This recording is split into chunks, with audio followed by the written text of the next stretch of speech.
Hey there, internets! So this week, Ron DeSantis decided to formally throw his hat into the ring for President of the United States, uh, and Tim Scott did as well. Well, that's now you have a 1 and 2 in my ranking. Everybody else, as I said in a short earlier this week, they're just kind of circling the drain. With Vivek Ramaswamy of those who have declared maybe being able to get his way out of the whirlpool and into consideration. Notice Trump is not in there. And not because I'm a liberal Republican. No, I am not a liberal Republican. I want a conservative. That's why Trump is not on my list, among other reasons. And of course, Trump, first thing he does is have to take a swipe at Ron DeSantis for his prior vote to go with this, what has been the Republican wrote method to fix Social Security, which a matter which Democrats have no interest in fixing, and that is to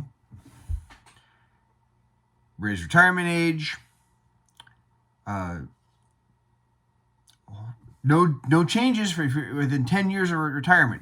All these people saying that Democrats, including Barack Obama, said, "Oh, they're going to steal Granny's Social Security and kick her to the curb and throw her off a cliff." That's a provable Democratic lie. It generally involved personalized retirement accounts, some of those kind of things. Raising the retirement age for those of us a ways out from retirement is not. It is a necessary thing. Why? Because Social Security was designed like a Ponzi scheme, and it was never designed to be a 30-year retirement program.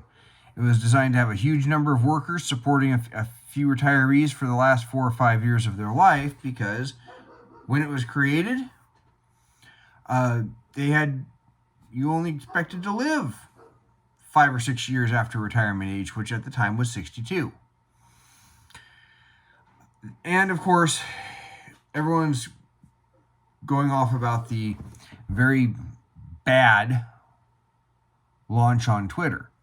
Well, Ron DeSantis, criticism number one, that they should have planned, or that launch on Twitter went to hell, absolutely legitimate. I will always say when Trump is right, even if when he is wrong, I'm not going to join cults of personality. I gave up that with Bush. Sitting there defending personalities, trying to find reasons to defend people, defend a guy until I just couldn't anymore. I learned that in my 20s, that none of these guys are worth some ridiculous level of loyalty or fawning adoration. It was a badly done thing. Elon Musk should know enough to know that a big announcement like that his name alone could draw enough people to create a problem. Then you throw in, it's obvious there's going to be a presidential running for president announcement. You should have had that figured out, guys. You should have had all your technical side figured out of where the microphones were. I didn't have the opportunity to watch it, but come on, guys. You should have had that figured out. Very badly done. Totally legitimate criticism. I'm not going to lie about that, pretend. Badly done. Is it going to be the kill of the campaign? No. And then Trump, of course, took a swipe at Ron DeSantis about that. And then I shared a video I found, I think it was Forbes or something, had a video of Trump criticizing Ron DeSantis for not shutting down his state during COVID. He literally went after Ron DeSantis from the left. And and people are trying to say, if you don't support Trump, you're a rhino? Excuse me? When did Republicans become a bunch of liberals? And of course, someone said, why do you want I had somebody comment, why do you want the tribute band when the real band's still playing? Well, number one, I've never considered Trump to be a true believer. All of the criticisms leveled at Biden over his age are legit against Trump. I mean, I looked at some of my relatives and elders, and some of them, I got one person who's been a mentor, haven't seen him, but he doesn't look good, even in Zoom meetings. But he was looking really good about a year, 15 months ago. Saw him at a funeral for a mutual friend. He was looking good. And now, I think it was a year ago, maybe it was 2 years ago, 2021. I think it was 2021. 2 years ago, looking pretty good. Now he's not looking so good. And I'm kind of sad. He was very much a mentor to me in how politics works.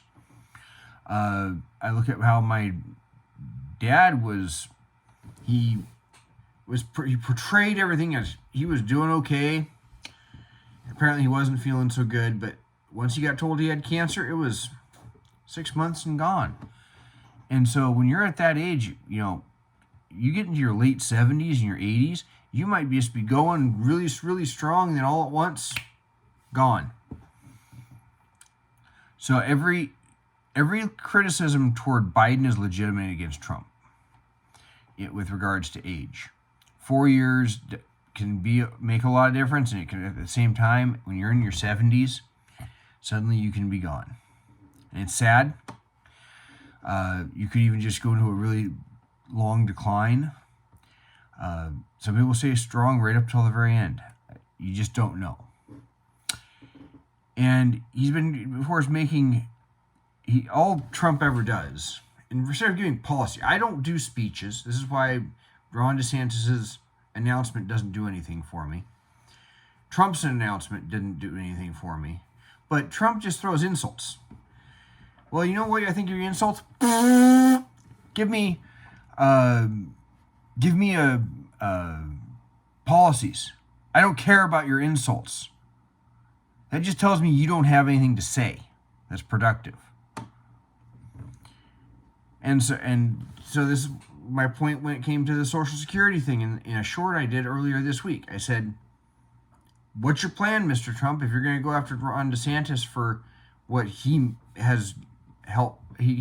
voted for on Social Security? What's your plan to save Social Security? Because in 2033 or thereabouts, the money runs out, and all those Social Security checks, all of you who may have voted for Obama because you were afraid of your Social Security disappearing or because your grandma's Social Security be taken away, despite the fact that if you were within 10 years of retirement or retired, you'd see no changes.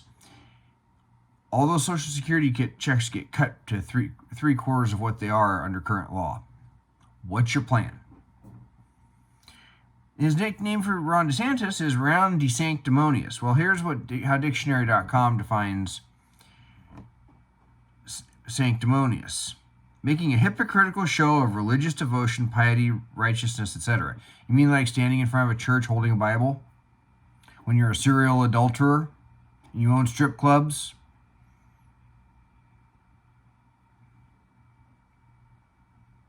Something to think about there. That's the definition they give. Don't seem to fit Ron DeSantis. I don't agree with his Catholic religion, but hey, that's him. And so, to that end, Trump is hitting Ron DeSantis from the left.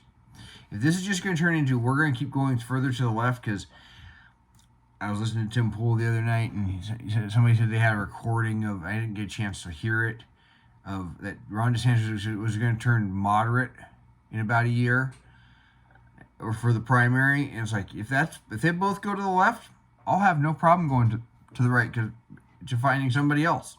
None of these guys are worth it. I think any of them could possibly beat Joe Biden. One of the people talking about running is, where is it? As I close the window, the North Dakota's governor, Doug Burgum, again, a guy that's spent time in the private industry, which I think is good. He's a former computer software entrepreneur, has been a successful governor in North Dakota.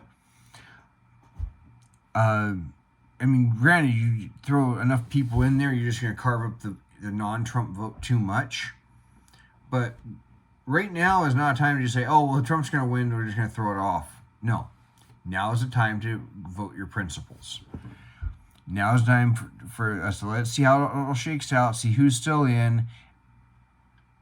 Then in December, January, I might even get behind somebody. Maybe somebody will really grab my attention. Right now, nobody does. I'm just ranking them. I'll have no problem turning to somebody like him. He's done a lot of the same things Ron DeSantis has done. He's passed a law that bans men pretending to be women from women's sports. He's put the kibosh on a bunch of this woke crap in schools, the same way Ron DeSantis is. He does not put himself out there, and that's the problem with Tim Scott. I've heard some people describe that there's got a certain narcissism or arrogance or charisma you have to be a successful presidential candidate, and then win the presidency and be a successful president. I'm not sure Tim Scott has that. He might be just too nice of a guy to be president. Maybe too humble, and I can't. So the kind of leadership you take on when you're in the command position versus being one of these 100 little princes in the Senate is different. He's cut taxes. The North Dakota governor has cut taxes. So we've actually seen stuff. And Trump's, of course, running out and trying to defend Texas Attorney General. Let me make sure you correct. Ken Paxton. Now, I don't know whether Ken Paxton has done some of the corrupt things alleged. Supposedly he's claiming, and I don't know Texas law well enough to tell you, because I'm not an attorney for one, and I have not looked this up, that once an election occurs, they can't impeach him by law for things that happened before the election, at least as far as his time in office. And there's at least one that's saying he did this and this and this and this, hid information, so that kept people from making informed. That's sounding like sour grapes, honestly. But some of the stuff does sound kind of corrupt. I'm sorry. You got to look yourself in the mirror and be happy with who you see. And if somebody's corrupt, it doesn't matter what side they're on. I don't care if they agree with your politics. There's other people that can do the job that you can agree with their politics. We're going to live in a country of 340 million people. Easy. Any of these guys can be replaced pretty easily. So I wouldn't get too hung up on that, just because, the whole impeachment process between both at the federal level, you literally have to get either the other side has to have such a supermajority in the House and Senate, the president's been neutered anyway, or you have to get the president's allies to turn against him, which is a harder thing to do. And the allegations, of course, saying it's a bunch of rhinos. It's a pretty good sized number of people to say it's some rhinos, because every one of these guys has to go back and face their constituents. But they've got a good number of people that are saying, this is a problem. So just because you agree with them isn't a defense. Sorry, I'm not going to play that game. But there's an allegation that he employed a woman that he had an affair with, that he has a powerful donor that provided renovations to his home that he tried to protect in different things and help out. He's accused of abusing the process to thwart justice in a securities fraud case against him, and I don't know the deep dive of that. But it says he's trying to conceal facts from voters with a protected delay of the trial, but your justice situation, I'm not going to comment to that. He legitimately can say, hey, this shouldn't appear at trial, this shouldn't appear at trial, because if you're on trial for securities fraud, you have the right to dispute evidence or claim it shouldn't even be allowed for whatever reason. That's your rights, and that's not to me, that if I was facing that, I'd be hard pressed to say convict him. To say it was abuse of judicial process. And so there was some, and there's some other things about personal financial statements, conspiracy, or attempted conspiracy. That's where I start to go on. It sounds like you're trumping it up, but I'm not going to sit there and blindly defend Paxton and the fact that I feel like Trump.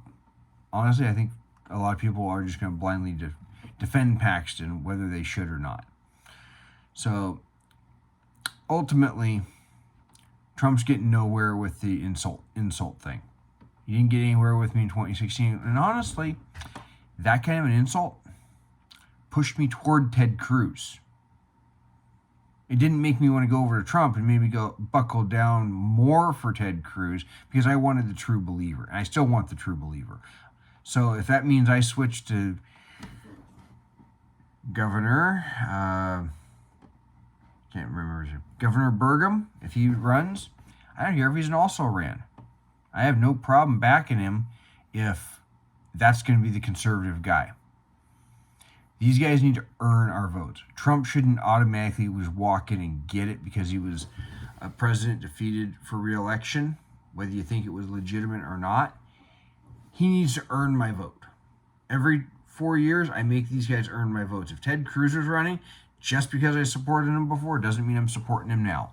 I didn't do that with Ron Paul, any of them. So, I guess that's what way that is. I don't see that it's starting off, and honestly, 6 months is, 6, 7, 8 months is an eternity in politics. We know the Democrats don't want Trump to run, which is actually kind of a bad idea for them. If they can, if they end up finding a way to keep Trump from running in 2024 before it gets here, before the Republican primary, it's actually a bad move for them because they're going to make Trump a living martyr. He might be spouting off and saying this is unfair, I'm not allowed to run, and he's going to have a whole bunch of people pissed off, willing to vote for whoever he wants to play kingmaker to. And if you take away any further consequences to actions, he becomes even more powerful. What are you going to do to him? So, anyway, that's what I got this week. Memorial Day is coming up. Remember the people that died just defending this country. Until then, like, share, subscribe, and you all take care.